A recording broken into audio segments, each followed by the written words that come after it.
what you want, when you want it, where you want it. This is The Mesh. Foot Candle Films. Film news and reviews from two guys who really like movies. This episode is brought to you by the Foot Candle Film Society. For a schedule of upcoming screenings and membership information, visit the Society's website at www.footcandle.org.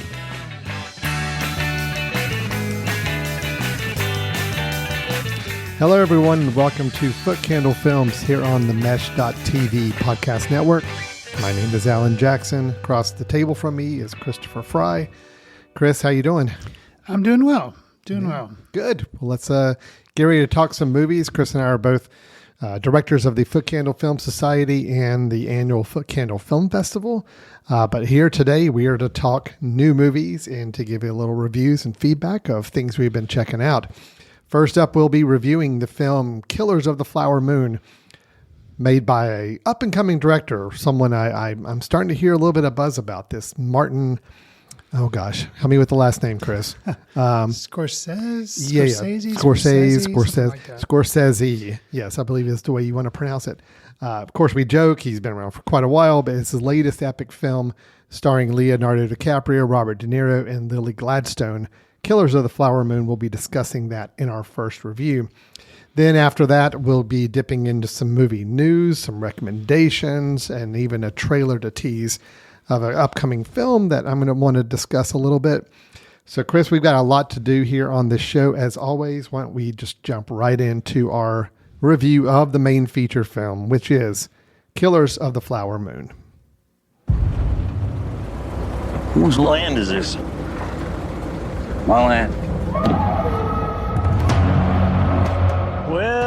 Well, our war hero has arrived. You made a good choice coming back here. Osage are the finest, wealthiest, and most beautiful people on God's earth. They outsmarted everybody. They have the say. Who gets the oil? Son, I got a question. You like women? That's my weakness. In 2019, Martin Scorsese reteamed with Robert De Niro for The Irishman, a 3-hour and 29-minute based on a true story tale of Frank Sheeran's life, one that involved being a hitman for a crime family and supposedly assassinating Jimmy Hoffa. Now in 2023, Scorsese has teamed up again, not only with De Niro, but another favorite of his, Leonardo DiCaprio, for the 3-hour and 26-minute based on a true story, Killers of the Flower Moon. This new film visits Oklahoma in the 1920s when oil is discovered on the land of the Osage Nation. Members of the Osage tribe become immensely wealthy, but then begin to be murdered one by one, prompting the FBI to get involved and determine what exactly is going on. Alan, many are claiming this is Scorsese's finest, but many claim that upon the release of The Irishman as well. What was your experience with Killers, and ultimately, how do you think it will rank not only against The Irishman, but with Scorsese's filmography as a whole? Right. And I am a big Scorsese fan, so I'm excited for any film that he puts out. Honestly, I've seen every film he's made, with the exception of Silence. That is the one I will cop to that I've never seen. Okay. It's on my list. It's on my list of shame as far as being a completist and watching the entire body of work of this director. So I am always very eager and excited to see a film. For me to go out on opening night or opening night weekend to a 3.5-hour movie by myself, I might note too, because my entire family skipped out of town that night. So it was just me, and it would be for a Scorsese film that I would pull that off and do that for. Gotcha. I think Killers of the Flower Moon works really, really well. Okay. And I thoroughly enjoyed and appreciated this film.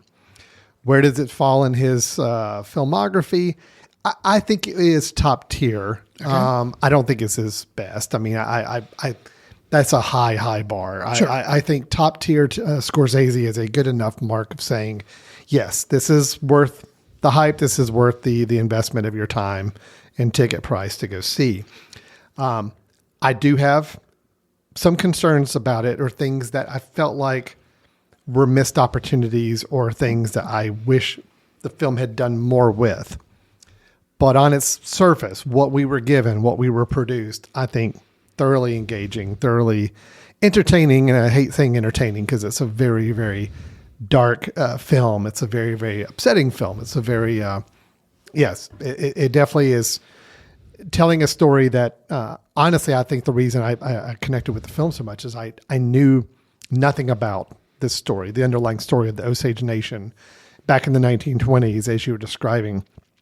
This Native American group that became so wealthy because of the land that they were on, having discovered oil on it, but yet how the white settlers there in the area have found so many different ways to exploit that money and try to take control of that, to the point where it does turn into a true Scorsese film where there are murders and there is crime and there is a mob-like mentality with a group of people. So it definitely, for anybody questioning why Scorsese would have made this film, I think once you get deep into it, you're like, I perfectly see why he wanted to make this film or was engaged by this story as well.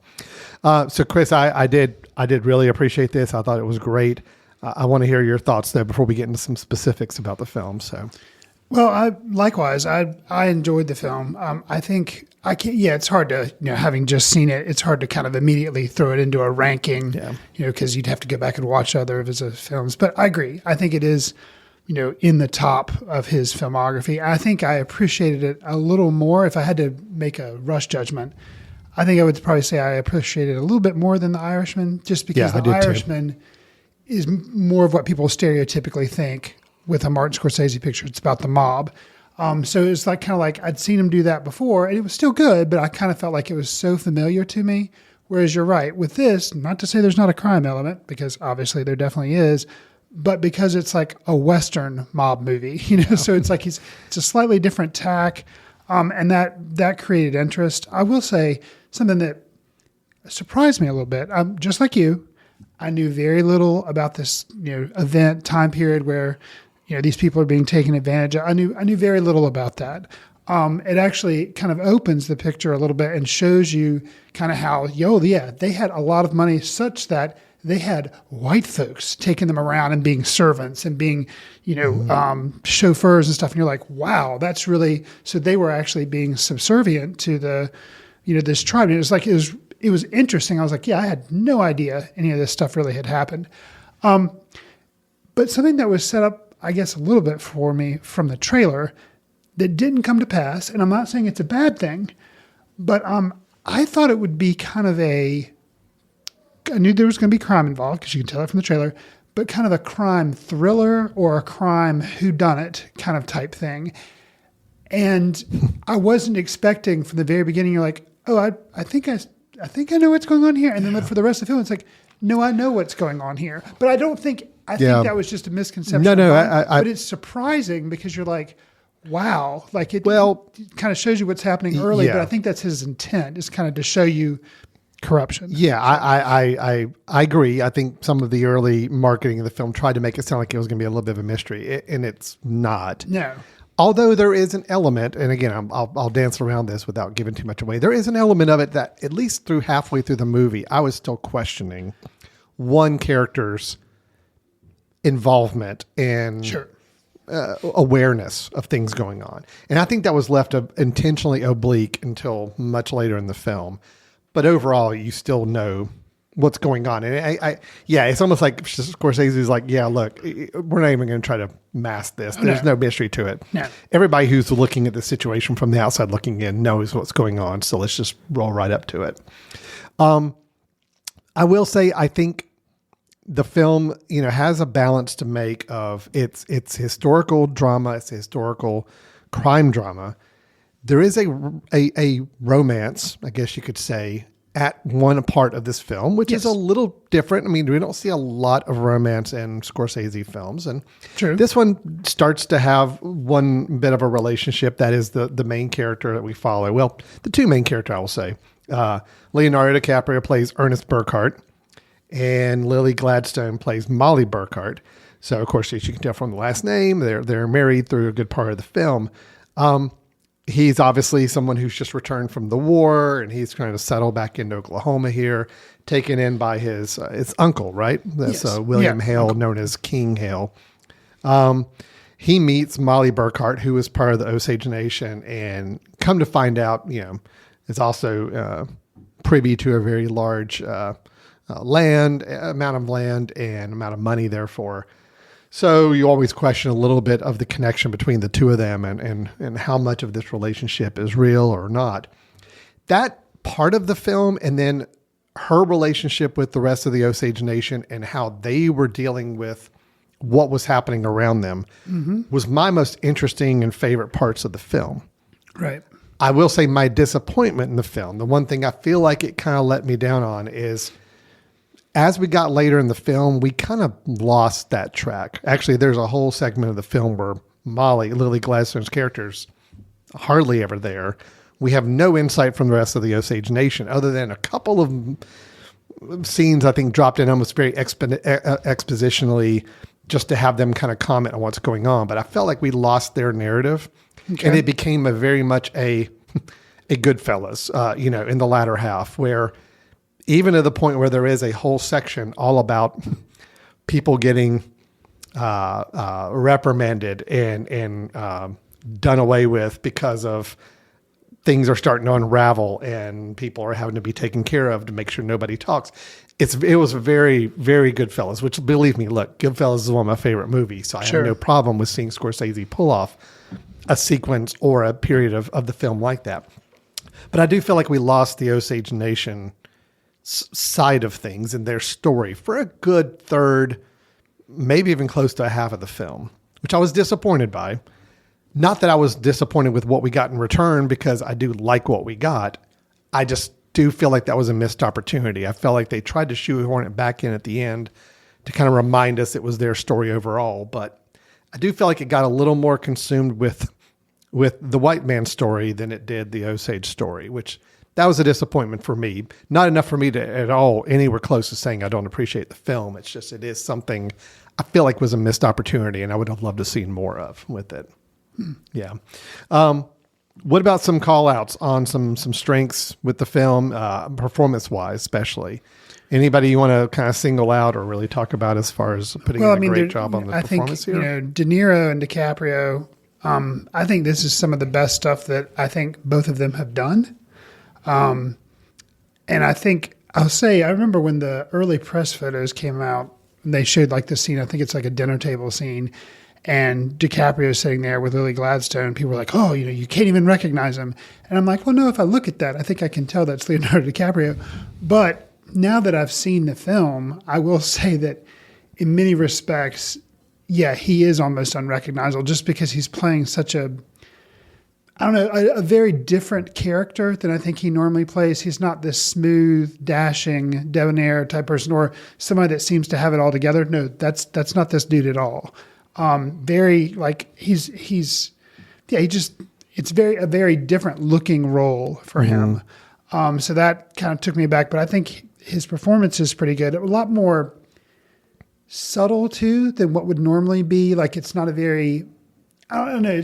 He's so kind of even keel throughout the film. His character doesn't really change.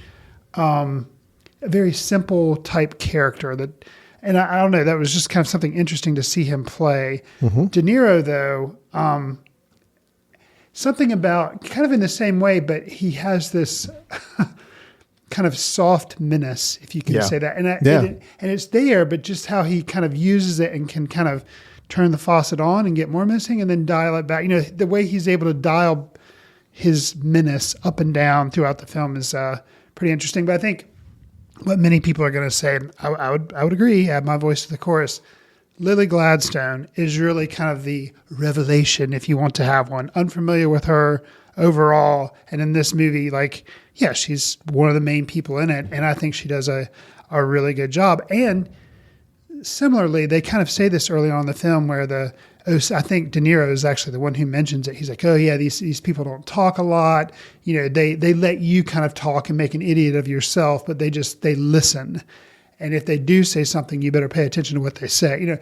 And she falls into that category. Well, yeah, she'll talk, but just her facial expressions and how she's able to, just even her eyes seem to kind of communicate a lot. And so that made it really impressive. It's not like she was, nonstop talking, and that made her a very dynamic character. She's just, in her silence, she says volumes. So Yeah, that was agreed. kind of a cool discovery. I will echo everything you said for sure about Lily Gladstone and Robert De Niro. I do think this is one of the best De Niro performances I've seen in a really long time.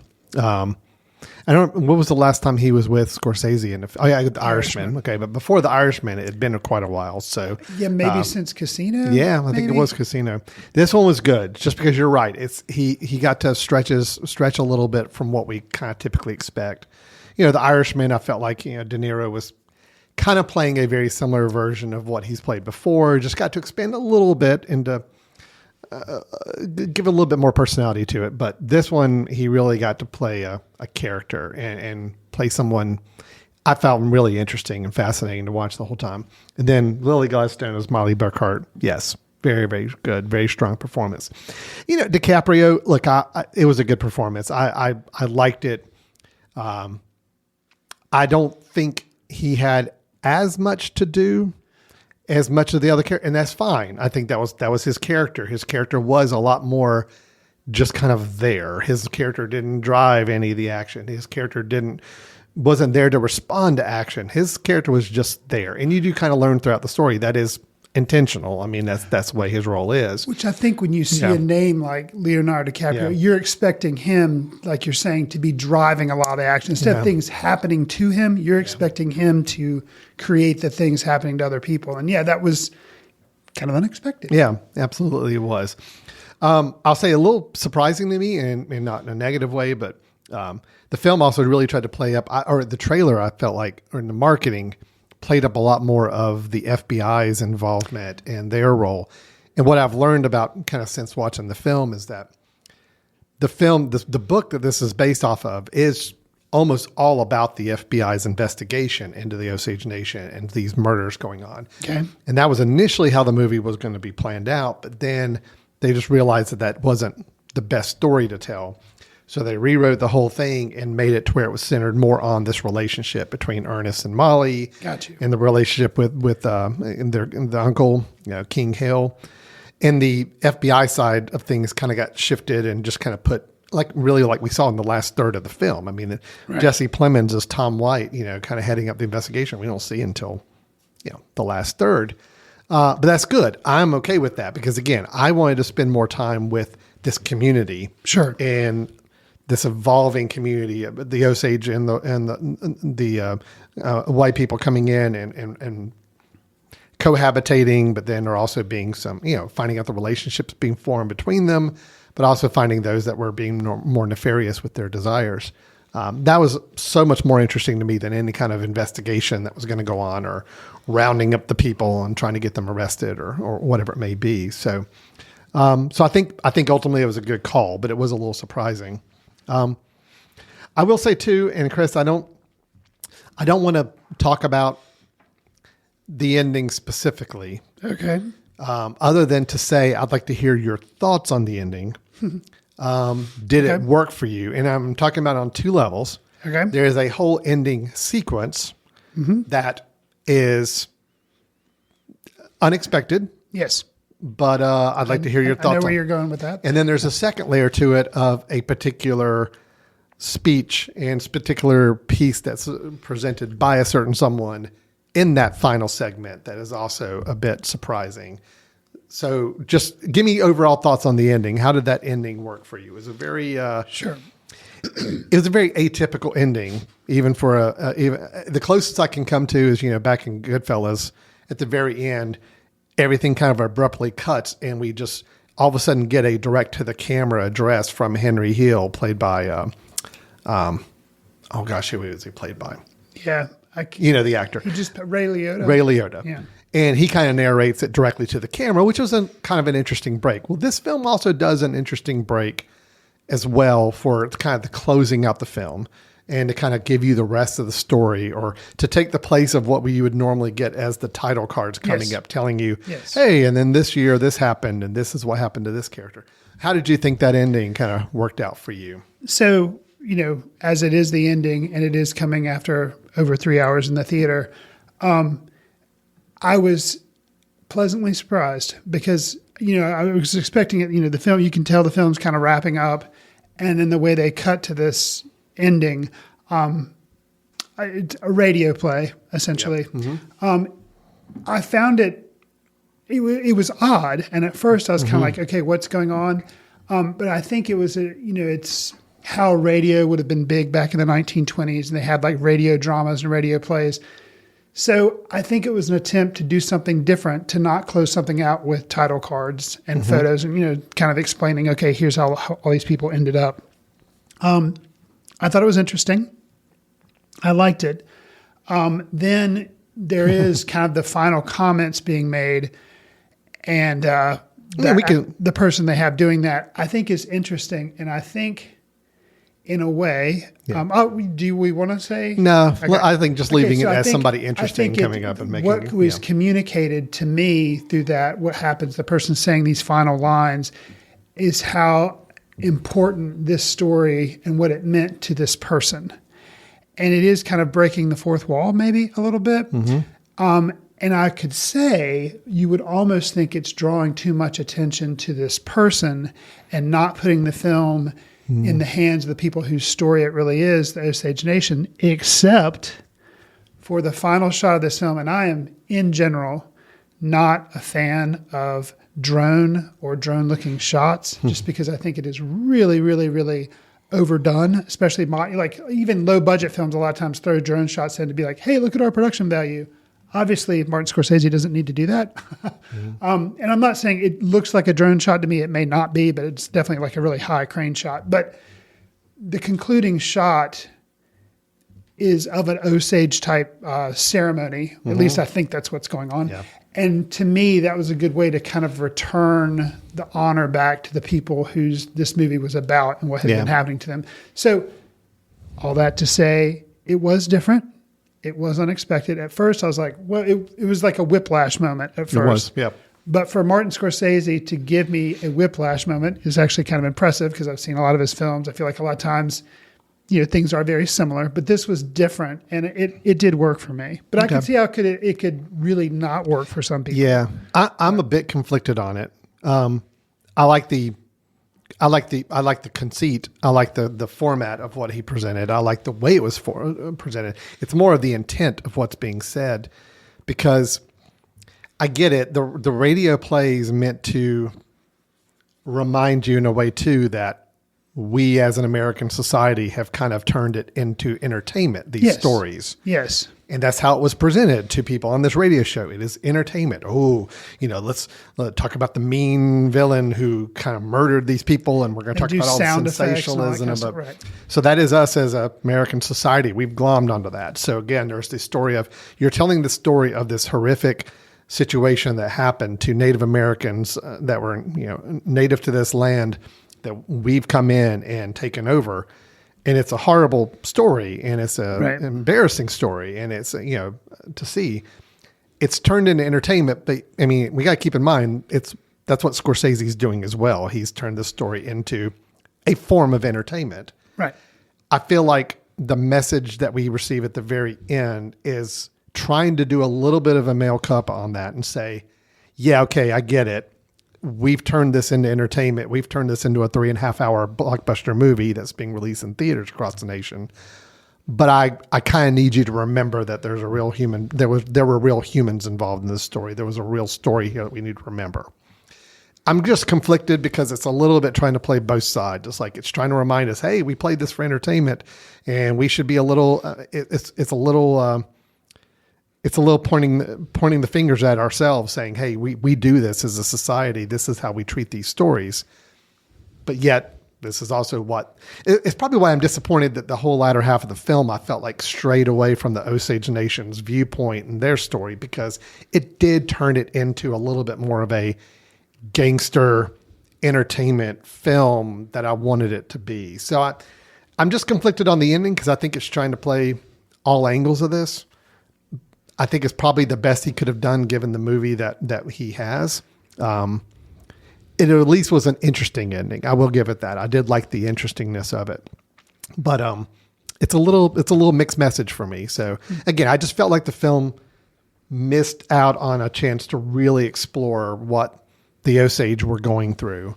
And I just don't feel like we got it, especially in the second half. It was all about, let's worry about what the white people that are causing this problem. Let's worry about like what's happening to them and how they're dealing with it. And that wasn't what was as interesting to me. So little missed opportunity, but again, I still feel like as a complete picture, it was a really, really fine film, well made.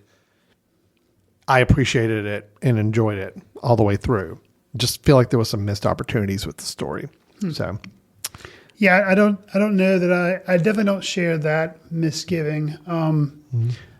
Yeah, I understand what you're saying, but I think that's, the story that was told was, I see why it worked the way it did. But if anything for me, there's a trial section of this, and the trial was something that kind of felt a little, I don't know, just kind of disjointed. And there were two actors that kind of came into the movie for the first time, and they're well known. I mean, John Lithgow and Brendan Fraser, and as attorneys, and that kind of jolted me out because it made it kind of like, okay, guys, wake up! Here, two famous people you also know, and it kind of seemed a little odd to me. Yeah, and I didn't care for Brendan Fraser's performance at all either. And I agreed, and I just felt like it was awkward. Yeah. And I don't put that at his feet, just kind of how the script came.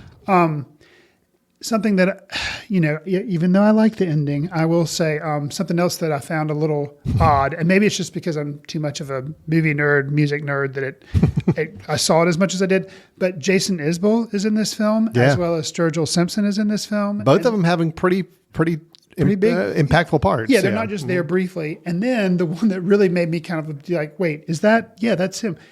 In the end radio play, Jack White is there. Yeah.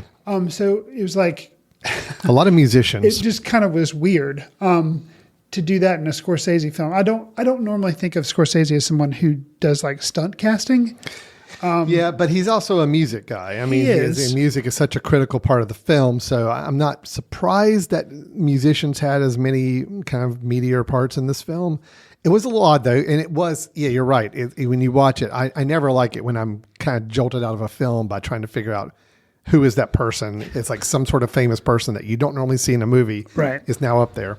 Right. So the whole time Jason Isbell he shows up pretty early. He's in the film for a good duration of it. Correct. With a pretty important part. Right. For the first several minutes, I spent time thinking, who is I know who that is. I know that's somebody. And it's like, I finally, saw the credits. I'm like, oh yeah, of course. I know who that is now. Right. So that's always tough for me. I never liked that, but they all did good jobs. I mean, I think, performances were fine from all of them. So it was a little odd, the casting there. And I think, speaking of music, Robbie Robertson did the score for this film, and he had done, I think, Casino, and he'd also done work on The Irishman. And, he's the member of the band who passed away. Is it earlier this year in 2023, or was it 2022? So. Yeah. I mean, he's deceased now, and I know this was his last big thing that he got to work on with Scorsese. And I think the score is pretty great. Yeah. And I imagine it will probably be recognized because I don't know. I just thought it was. Yeah, he just passed away in August. So okay, in it would August. have been right, a couple month or two before the release of the film. So I guess I understand your misgiving. I guess I didn't have it as much, but I can definitely see the point. Yeah. But overall, I agree with you. It's a good film. No, it's a very, very good film. So no, in my misgivings with it, or my were more wishes and desires than they were an indictment of the film. It's more of I just felt like I felt like the really interesting part of the story for me was being covered so well in the first half of the film. It just didn't carry through, and it kind of became a victim of a little bit of what we're trying to indict at the end of the film. It's let's make it a little more entertainment and make it a little more gangster movie that we're following the mob and we got to try to figure out who's going to get off next type of thing. And that was still very well done. I mean, still very engaging filmmaking. It's just, boy, I just wish they could have wove that Osage viewpoint and their storyline and got to know more of those characters as all of this tension was really ratcheting up late in the film. I just felt like they were shoved off to the side. And yes, the beautiful shot at the end. I love the last closing shot before the credits roll. But I felt like that's all we got. It's like, oh, no, let's just kind of remind you, oh, yes, this is all about their story. I'm like, yeah, I could have used more of that this past hour of the film. So. Well, and there again, it worked for me. You're saying you thought it was interesting. I think that's what really worked for me. It was jarring. The radio play thing at first was jarring, but exactly what you're saying, it was trying to say, like, kind of making light of the whole 3 hours you've just seen. You're like, whoa, why are they doing this? And then the final statement that's made, you're like, okay. Yeah. And that was enough for me because it's a very directly delivered to the camera, kind of reading kind of an obituary that you feel like maybe taken exactly from the book that this was based on. Could maybe. have been. Yeah. And that to me was effective. And then, like I say, the last shot. It's a little bit of a double whiplash. It's like you get whiplash with the radio show coming up. And then as you're kind of getting settled and thinking, really, they're going to end the film with kind of a little bit making light of the situation. And then you get that final closing speech. You're like, okay, all right. Yeah, I get it. Sure. I get what the messaging is. I feel like it may be a bit contradictory to what the last hour of the film was doing for us the whole time. But at least I'm glad that messaging was there at the end. And it did give some semblance of closing that I felt was comfortable and satisfying at that point. So, yeah, that is Flowers of the Killer Moon. Killers of the Flower Moon. I've really got to work on the phrasing of that. So I've messed that up a couple of times this weekend already. Chris, is there anything else we ought to want to call out or mention about this film? No, I think we've discussed it and kind of nailed down all the things we liked, just didn't like. I do think, I think it'll definitely be a contender, I'll say, come Oscar time. Yeah, I don't think there's any doubt about that. If anything, I'm going to be very disappointed if Lily Gladstone doesn't get nomination for her work. It'll be curious to me whether it's a lead actress or a supporting actress. Right. I would argue, unfortunately, it's a supporting actress role because a good chunk of the film, she's just not there. But I don't know. I've seen them make some stranger decisions on that. That whole, like, it's basically a game that you play. It's like, okay, if you feel like the main actress is the more competitive field, then you put her and you know she's a lock to win supporting. So it's, which is unfortunate because, like you're saying, you don't. She should be a lead actress. Right, I just feel like, unfortunately, the film does relegate her to the background. Sure. For a good part of the film, and that could push her into that supporting actress.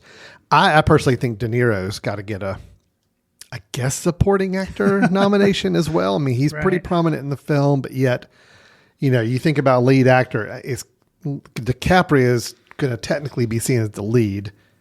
I don't necessarily feel like that should be the case either, but anyway, some questions about how they're going to handle the nomination side, but this film will definitely be getting some. I feel pretty certain in saying that. I think this could be Scorsese's. He's only won one Oscar for Best Directing. That was for The Departed. Okay. Yeah. And this one, I mean, given what's out there right now, I know the contenders that we're talking about for this year's Oscars. Scorsese definitely will be nominated for director. I feel like he will be. I think there's a pretty good shot for him to win it too, because I mean, you've got Oppenheimer with Christopher Nolan. I'm sure he'll probably get a nomination for direction as well. Probably. Outside of that, I don't know. Greta Gerwig for Barbie? I don't know. We'll see what happens with other nods, but this could be one to watch. Okay, so that is Killers of the Flower Moon. It is out in theaters now. It will be on Apple TV Plus. I think I heard late November. Yeah, sometime in November. It's getting like 5 or 6 weeks in the theaters before it goes to Apple TV Plus. I have said this because there's been some people in my family and others that are a little hesitant to go to the movie theater for a 3.5 hour movie. It's a commitment. It is.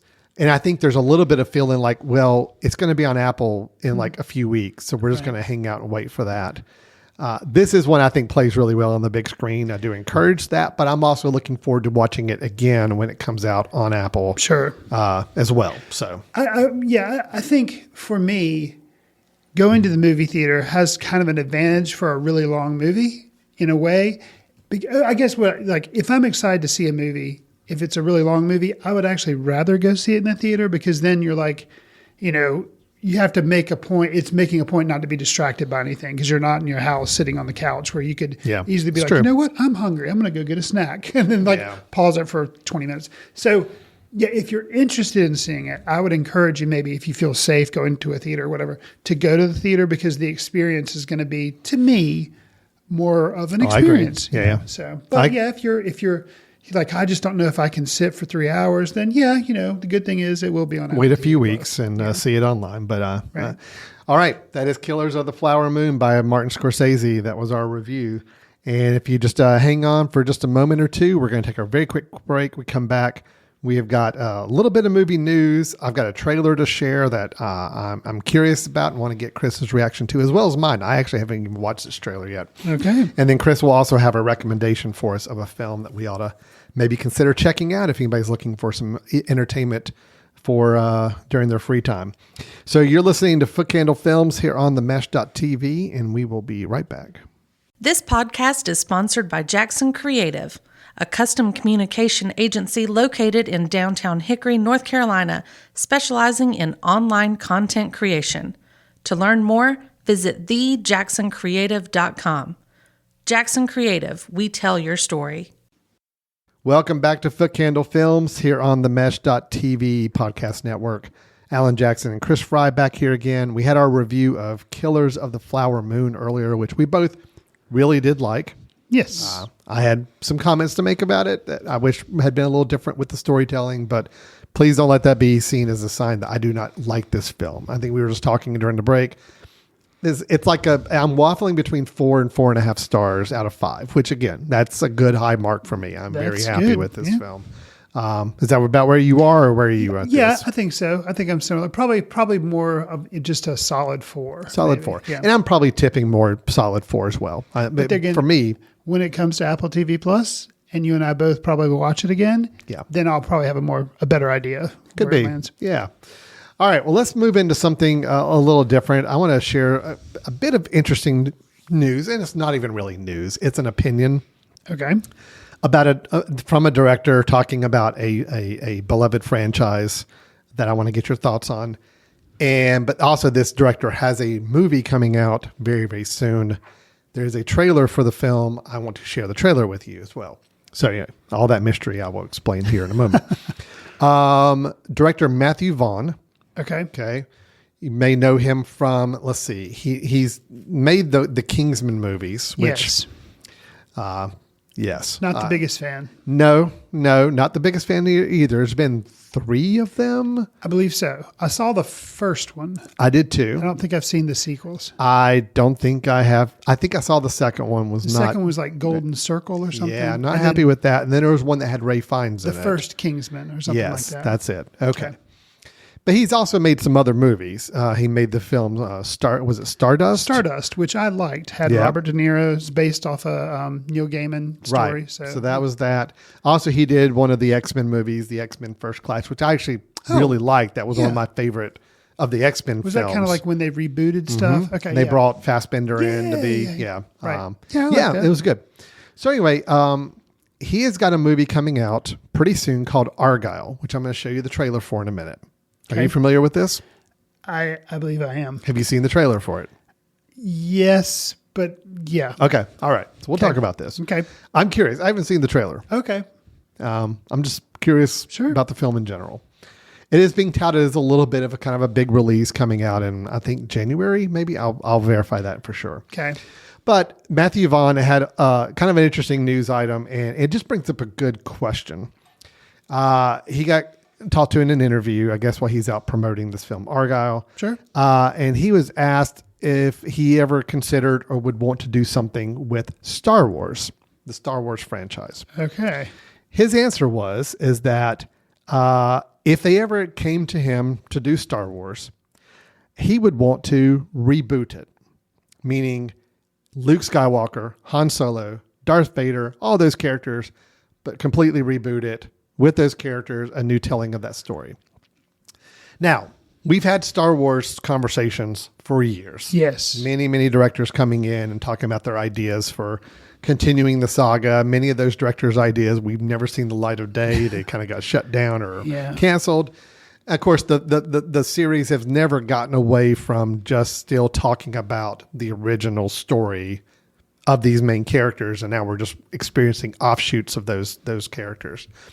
But Chris, let me just ask you from a theoretical standpoint: if a director, I'll even make it easier. If it was a director you liked, came up and said, "I'm going to reboot Star Wars. We're going to start it back from ground zero. It's still going to be similar characters. It's still going to be similar things, but we're redoing it. Just all new casting, maybe put a little fresh spin on some of the characters, but it's still going to be a reboot. Like forget everything that happened, starting fresh." What would be your thoughts on that? I think I probably, and usually, I don't think I'd be on board. To me, a totally original, like doing Rogue One, where it's you investigate the past, but you kind of learn something new about it or something. That's where if you're going to go back to original material, that's what I'd rather you do. Or even like we talk about all the things that have been redone from Disney, where they take The Little Mermaid and they do a live action. So they're like telling the same thing, but they're reimagining it. Mm-hmm. To me, that's pretty boring. Now, what wasn't boring was Maleficent, where they go back to the Tale of Sleeping Beauty, but they do something a little different with it, tell it from a different perspective. So, yeah, hearing what you said, I don't think I would be that into it. But if you got somebody like Quentin Tarantino, where you put his dialogue with with Star Wars and some of his like maybe twist type stuff, maybe it could work. I guess Matthew Vaughn was the person who said it. I'm like, his stuff doesn't in general work for me. So I'd be really leery of it. So if you have such an original take on the universe, then just do it with some original people, not with character, or not original people, but do it with some different characters. So I guess that's kind of my feeling. What do you feel? I don't know. I'm honestly torn on it. I think it really depends for me who the director or who are the creative vision behind it is.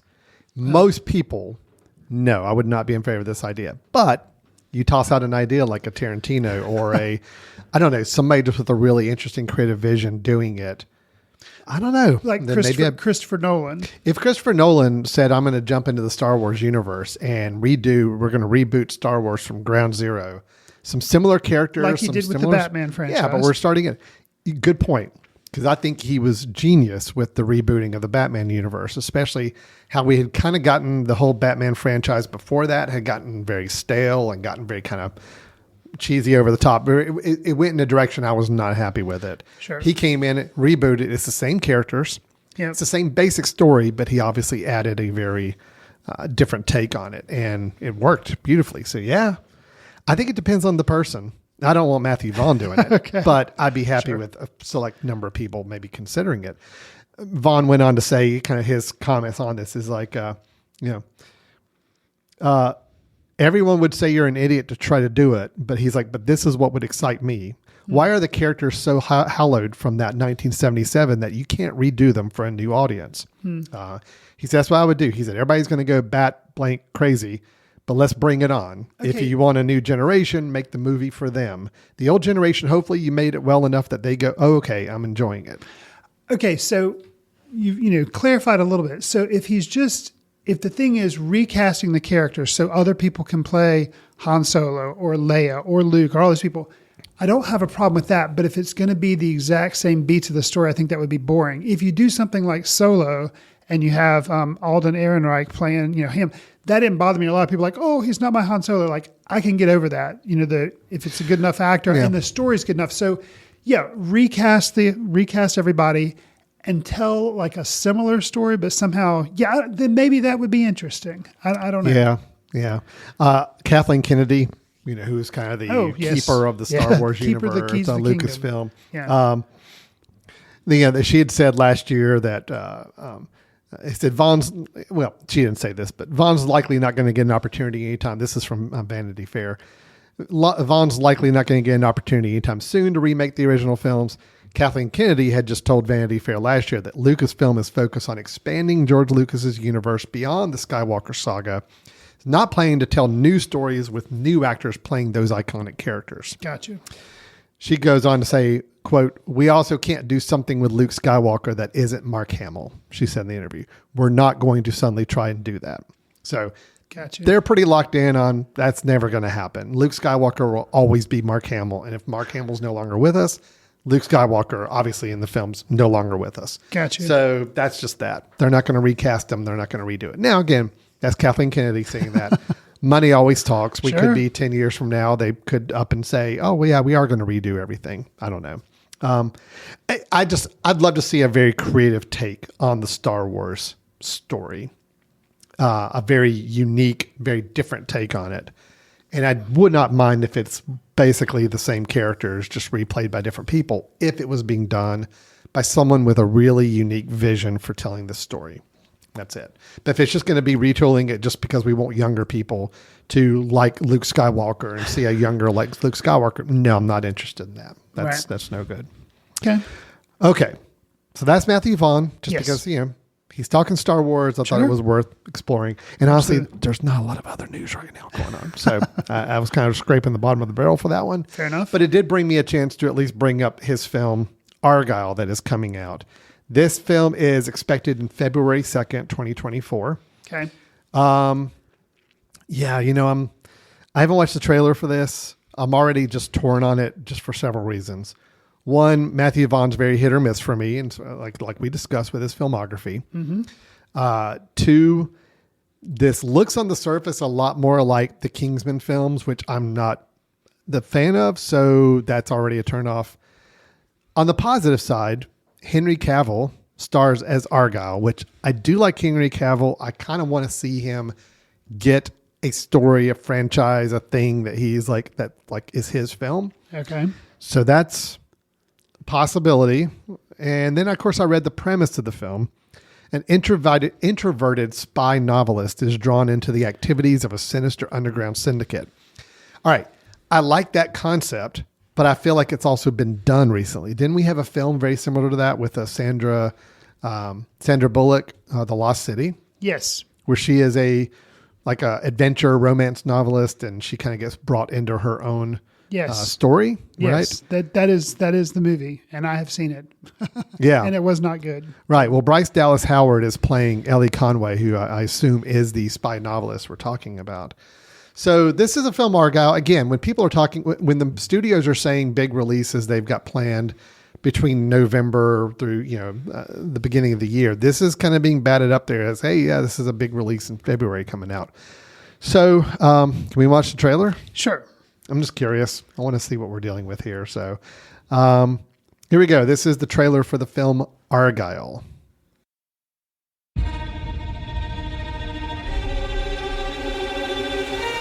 I certainly hope you dance as well as you dress. There's only one way to find out.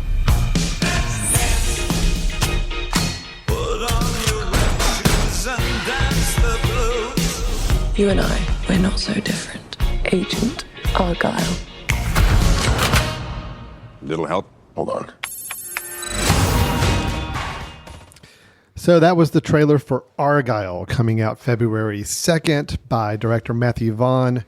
Huge cast. I will say, before I get into the comments on the trailer, I really like this cast. There's a lot of cast members in here. I like watching. I'm a big fan of Catherine O'Hara, Bryan Cranston, John Cena, Sam Rockwell. It's a fun cast. Rob Delaney's in this, I see. Love it. But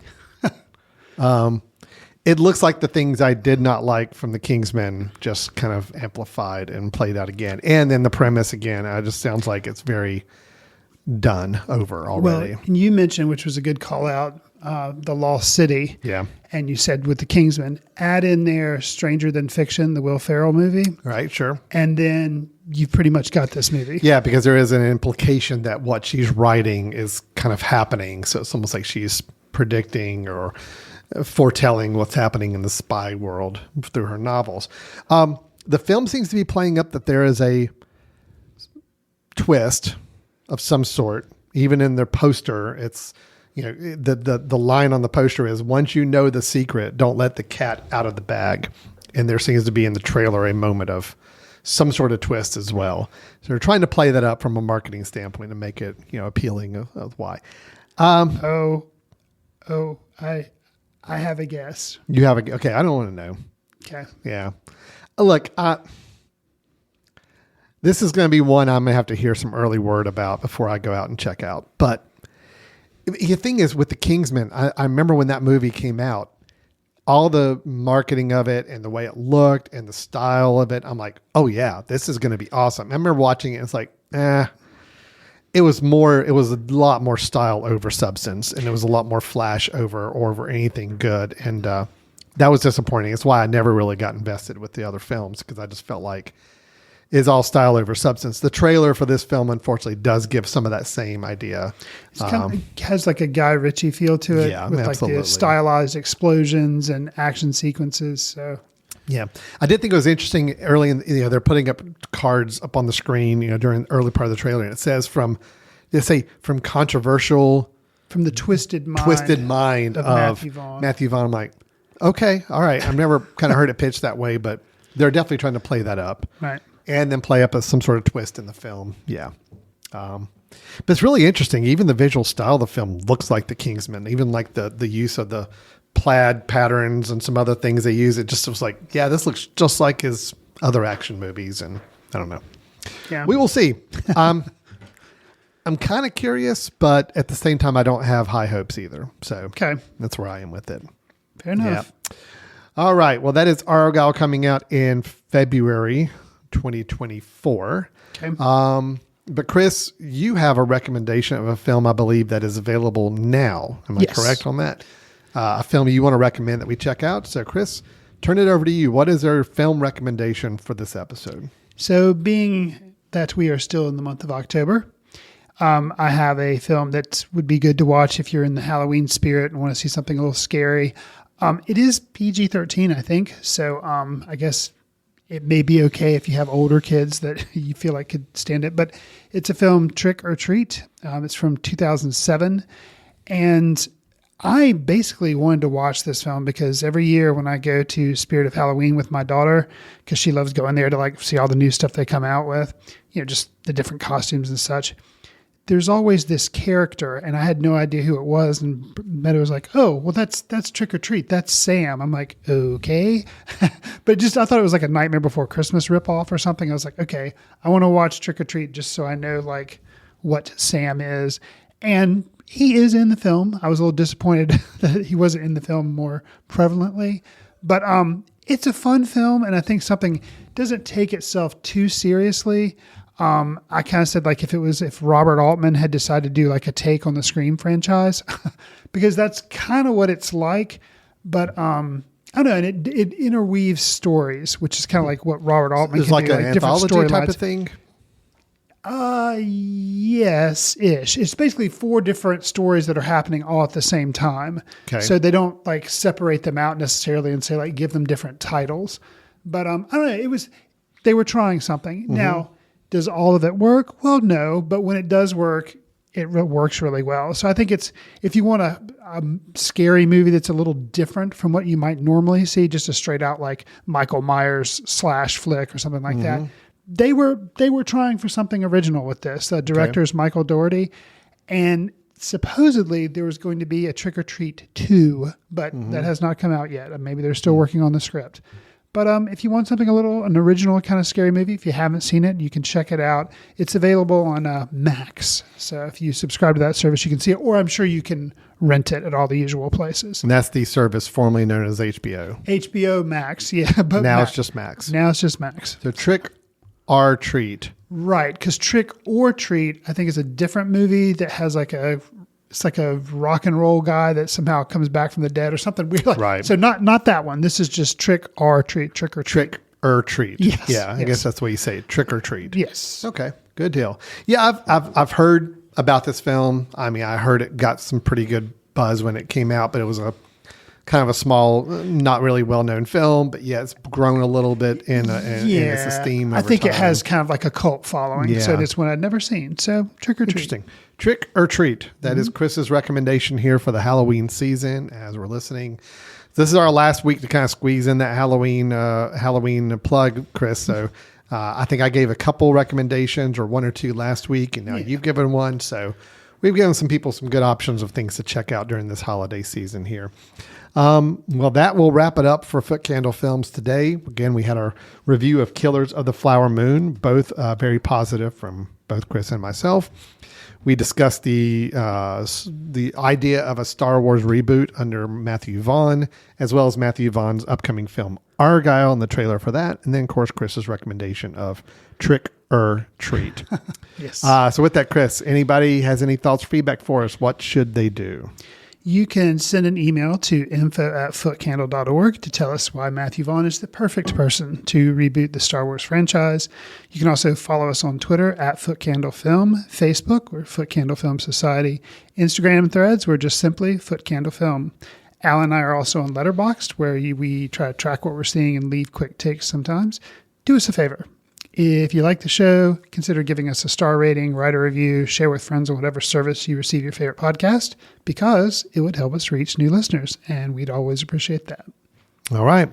Well, that will wrap us up for today. Thanks, everybody, for listening, and we will look forward to talking to you next time. Take care. See you in the ticket line. Watch films in the company of like-minded people in the dark. Watch films in the underground. We won't let anyone know where you are. The films that don't make it to Carmike at the mall, or ones that were famous when Grandpa would watch films out of the reverence of the heritage of an art. Watch films through the courtesy of Foot Candle Film Society. Special thanks to Carpal Tuller for the show theme music. For more about Carpal Tuller, visit www.carpaltuller.com. You've been listening to The Mesh, an online media network of shows and programs ranging from business to arts, sports to entertainment, music to community. All programs are available on the website as well as through iTunes and YouTube. Check us out online at themesh.tv. Discover other network shows and give us feedback on what you just heard.